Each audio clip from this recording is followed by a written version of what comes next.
I have always wanted to have a career as a musician in some way, shape, or form.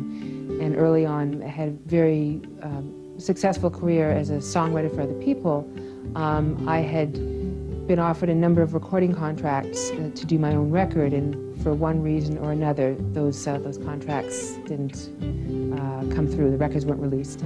That professional disappointment was lurking in the background the whole time that I was pregnant, and certainly was a factor that led to postpartum depression after my daughter was born. My husband and I were both very happy about becoming parents, but on all other levels, my health was falling apart, and I began to experience hallucinations and panic attacks.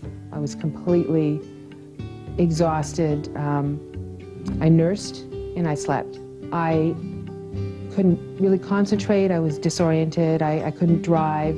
I really couldn't complete any task that required any kind of sequential thinking. It was a very frightening time, and we all just kept waiting for it to pass. It was 6 months before I really started to feel my brain function in a predictable way.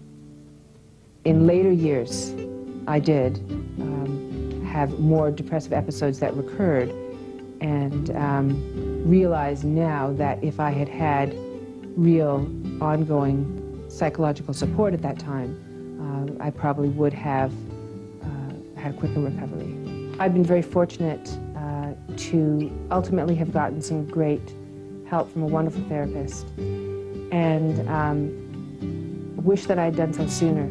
About a year ago, when I got up to perform, I decided to share with the audience for the first time ever in a public place that I had struggled with postpartum depression. I really didn't want to talk about it, but I realized that sharing our pain with other people is actually the greatest way to heal.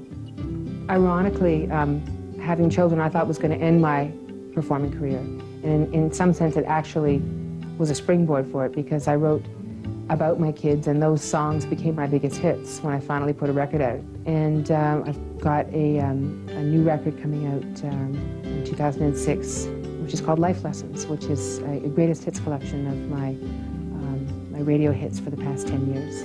It takes courage to accept yourself as being less than perfect. And I just think it's important to know that there's treatment and there's support, and there's nothing at all to be ashamed about if you experience postpartum depression.